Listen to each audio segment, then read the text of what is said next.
Alhamdulillah Alhamdulillahilladzi arsala rasulahu bil huda wa dinil haq liyudhhirahu 'ala ad-dini kulli walau karihal musyrikun. Asyhadu an la ilaha illallah wahdahu la syarika lah wa asyhadu anna Muhammadan 'abduhu wa rasuluhu alladzi la nabiyya ba'dahu walau karihal kafirun. Allahumma fassalli ala Muhammadin nabiyil karim wa ala alihi wa sahbihi wa man tabi'ahu ila yaumi yub'atsun. Amma ba'du fa ya ibadallah usikum bi taqwallah faqad fazal muttaqun. Qala ta'ala fil Qur'anil karim, a'udzu billahi minasy syaithanir rajim.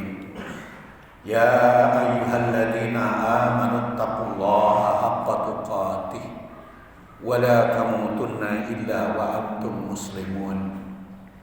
Wa qala ta'ala wal budna ja'alnaha lakum min sya'airillahi lakum fiha khair fadhkuru ismallahi 'alaiha shawab fa idza wajabat junubuha fakulu minha wa atimul qani'a wal muhtar kadzalika syakharnaha lakum wala'allakum tashkurun. La yanalallaha luhumuha wala dima'uha walakin yanaluhu taqwa minkum kadzalika sakhkharaha lakum litukabbirullaha 'ala ma hadakum wa basyiril muslimin wa basyiril muhsinin. Sidang Jumat rahimakumullah, khatib berwasiat pada jamaahnya untuk senantiasa meningkatkan takwa kepada Allah Subhanahu wa taala. Karena ternyata ibadah haji bekalnya adalah takwa.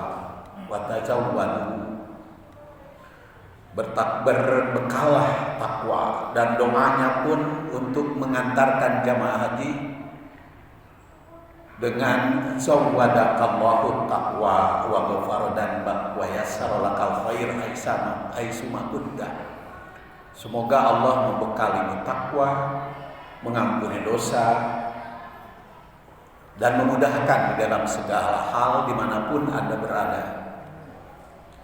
Dan kurban juga yang dinilai oleh Allah Subhanahu wa taala bukan darah, bukan dagingnya, tetapi takwa, seperti ayat yang saya bacakan dalam muqaddimah tadi, la yanalallah luhumuha wala dima'uha walakin yanaluhu taqwa minkum kadzalika sakhkharaha lakum litukabbirullaha 'ala ma hadakum wa basyiril muhsinin.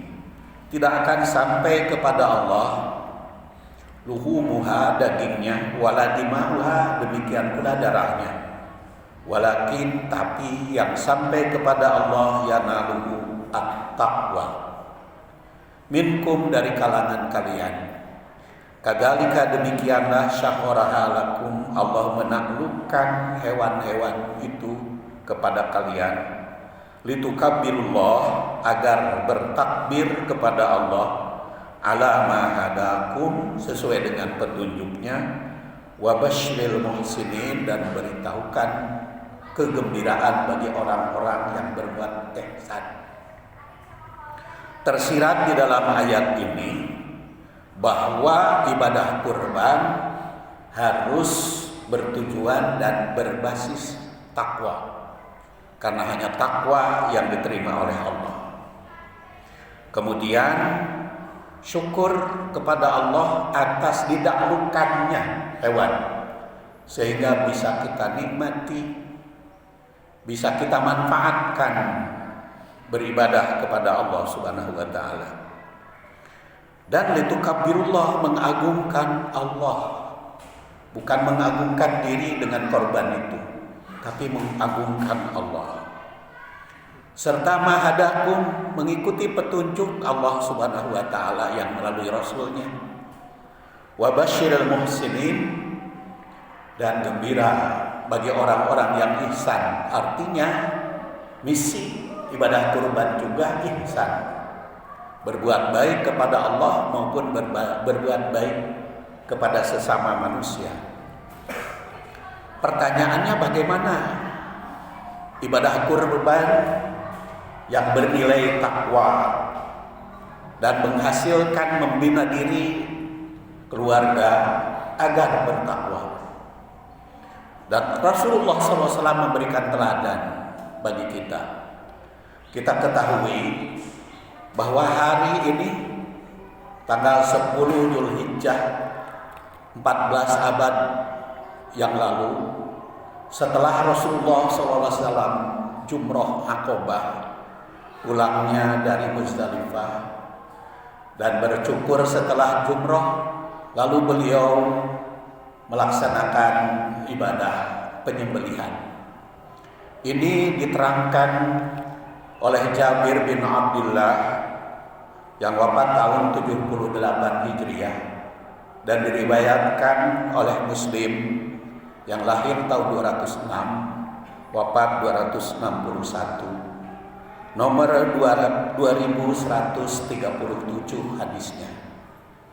Beliau Jabir itu menerangkan summan sorofa, Rasulullah SAW pergi menuju al-manhar, ke tempat penyembelihan. Fanaharo, kemudian beliau menyembelih, berkurban, hadyu dan penyembelihan yang lainnya. Salasan wasitin, 63 ekor unta. Summa a'ta aliyan, kemudian beliau serahkan sisanya kepada Ali, sehingga jumlah secara keseluruhan menurut Ibnu Hajar al-Asqalani, sembelihan Rasul itu 100 ekor unta. Jadi Ali 37 ekor. Fanaharo ma gobaro, maka Ali menyembelih sisanya yang 37 tersebut.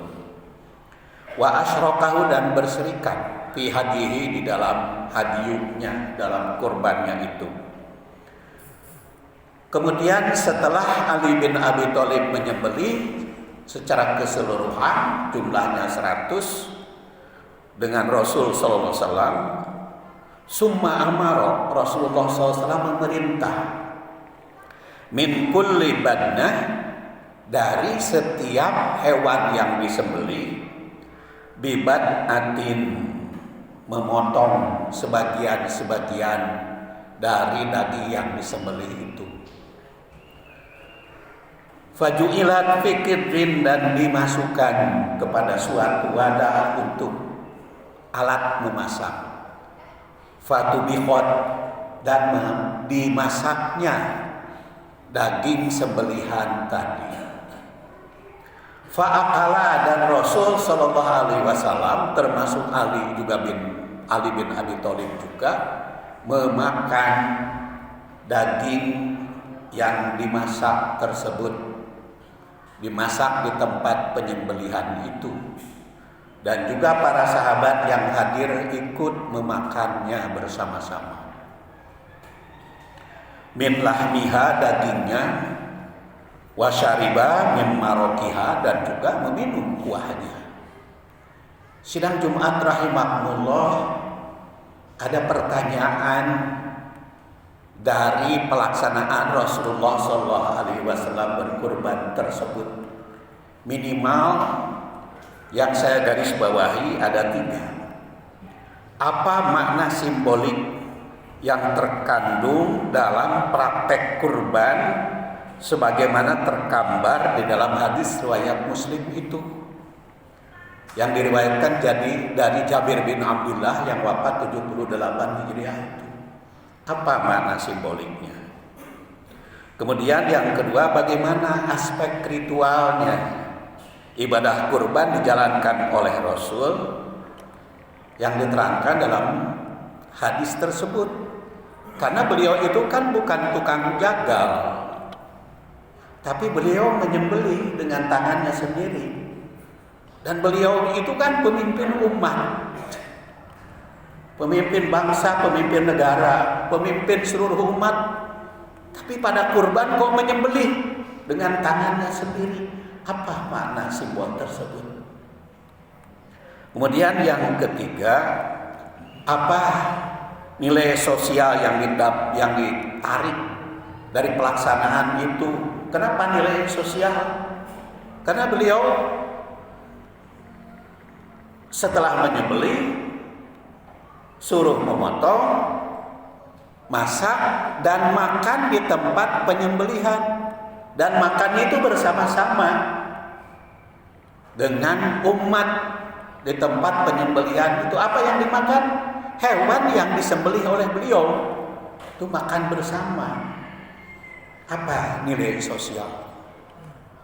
Dan sampai Rasulullah 63 kemudian diserahkan kepada Ali bin Abi Thalib, dan Ali bin Abi Thalib meneruskannya. Dan itu bersyarikat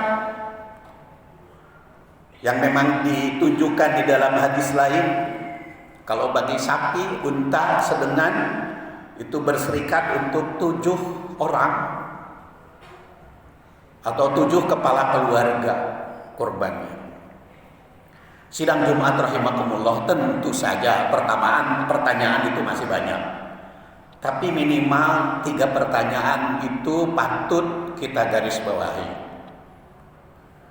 Mungkin salah satu jawabannya adalah hadis ini memuat simbolik spiritual yang sangat kuat. Jumlah 63 ekor unta yang disembelih oleh Rasul itu menyimbolkan pengorbanan seumur hidup. Karena kebetulan beliau ketika menyembelih usianya 63. Pas 63 ekor. Ini simbol bahwa kurban itu tiap tahun. Simbolnya bagi kita. Jadi bukan seumur hidup sekali. Itu mah haji. Yang seumur hidup sekali mah. Kurban itu setiap tahun bagi yang memiliki kemampuan, dan bagi yang memiliki kemampuan tadi tapi tidak berkurban, dalam hadis lain dikatakan barang siapa memiliki kulli sa'ah, memiliki kesempatan, keleluasaan untuk berkurban, walam yudahi, tapi tidak mau berkurban, maka janganlah mendekati tempat sholatku. Artinya jauhlah. Kalau tidak mau kurban, jauh dariku. Dan di situ dikatakan juga ala kulli ahli baitin udhiyah. Bagi setiap satu kepala keluarga 1 kurban minimal, 1 kurban. Sidang Jumat rahimakumullah, tentu saja simbolik yang lain itu cukup banyak. Dan tindakan menyembelih itu dengan tangannya sendiri. Jadi kurban itu bukan senang-senang karena banyak duit kita, banyak kaya. Udah titipkan aja ke masjid, tidak mau tahu. Artinya tidak mau terlibat di dalam urusan kerja, yang penting saya kebagian banyak. Tidak ikut campur, boro-boro merecah, boro-boro menyembelih. Yang penting enaknya saja.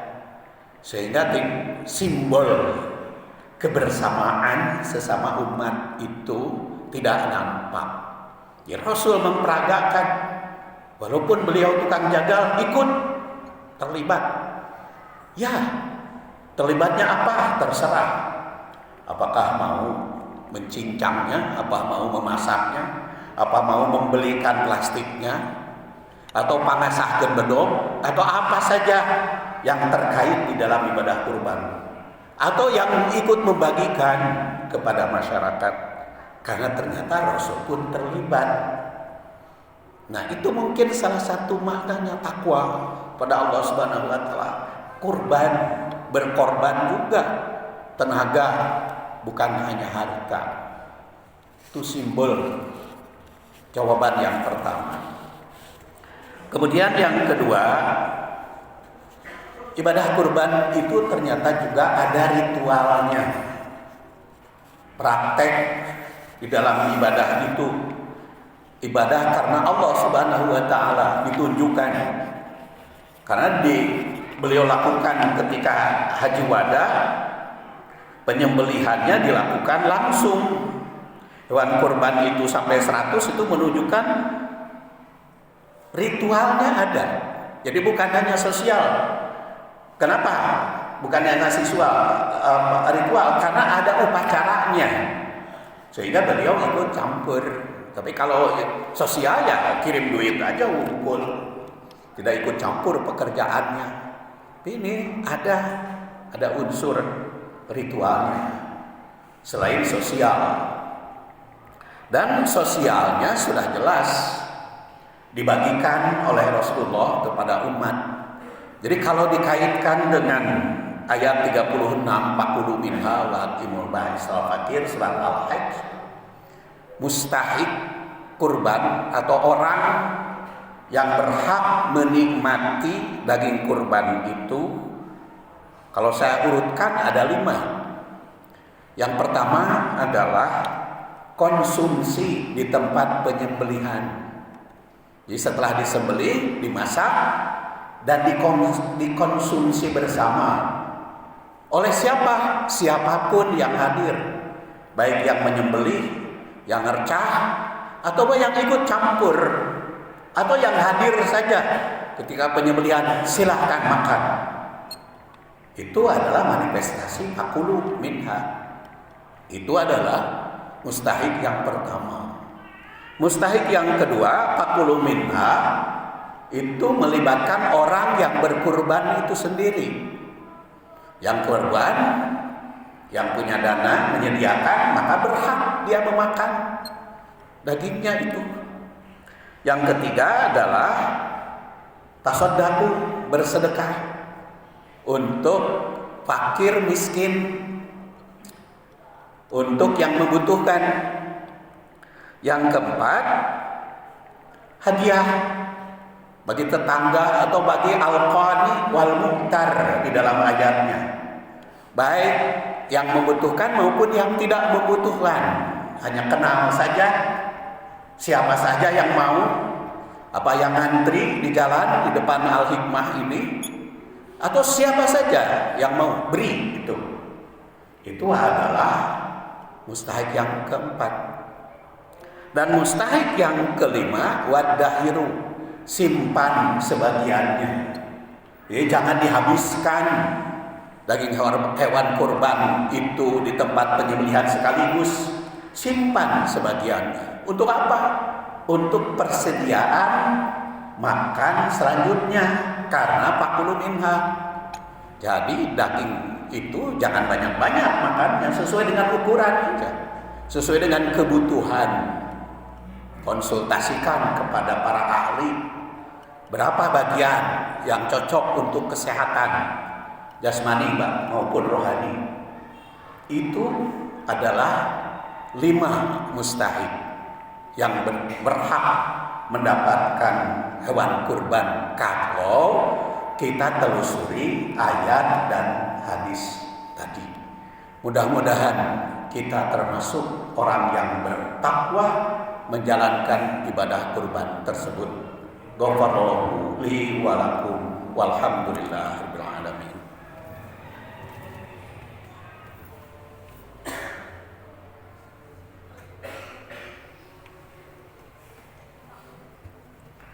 Alhamdulillahi wa kafa wassalatu wassalamu ala nabiyil mustafa wa ala ahli sidqi wal wafa. Asyhadu an la ilaha illallah wahdahu la syarika lah wa asyhadu anna Muhammadan abduhu wa rasuluhu alladzi la nabiyya ba'dahu. Amma ba'du fa ya ibadallah, usikum bi taqwallah faqad fazal muttaqun. Qala ta'ala fil Qur'anil Karim, a'udzu billahi minasy syaithanir rajim. Ya ayyuhalladzina amanu taqullaha haqqa tuqatih wa la tamutunna illa wa antum muslimun. Wa qala ta'ala la yanalallaha luhumha wa la dima'uha walakin yanaluhu taqwa minkum. Kadzalika sakhkharaha lakum litukabbirullaha 'ala ma hadakum wa basyiril muhsinin. Sidang Jumat rahimakumullah, pada khutbah yang kedua ini belum menjawab pertanyaan ketiga, yaitu dimensi sosialnya ibadah kurban. Secara sosial, hadis tadi ada 3 pilar. Pertama adalah kepemimpinan. Seorang pemimpin memberikan teladan kepada umat, seperti Rasul kepada umat. Rasulullah menampilkan kepemimpinan melalui keteladanan langsung, bukan hanya perintah, tapi beliau sendiri menyembelih. Kemudian yang ketiga, partisipasi di dalam ibadah itu. Bukan hanya cuek, tidak ikut campur, tapi ikut terlibat dalam praktek ibadah sosial. Yang ketiga adalah distribusinya diusahakan tepat, yaitu kepada 5 mustahik sebagaimana diteladankan oleh Rasul dalam hadis riwayat Muslim, bersumber juga pada surat Al-Hajj ayat 36 dan 37. Marilah kita panjatkan doa kehadirat Allah Subhanahu wa taala. Taqabbalallahu minna wa minkum. Allahumma shalli wa sallim wa barik ala Muhammadin wa ala alihi wa sahbihi ajma'in. Allahumma Rabbana hab lana min azwajina wa dhurriyyatina qurrata a'yun waj'alna lil muttaqina imama. Allahumma ighfir lana wa liwalidina wa lil mu'minina yauma yaqumul hisab. Allahumma inna nas'aluka imanan kamila wa ilman nafi'a wa rizqan halalan thayyiban wasi'an bighairi hisab.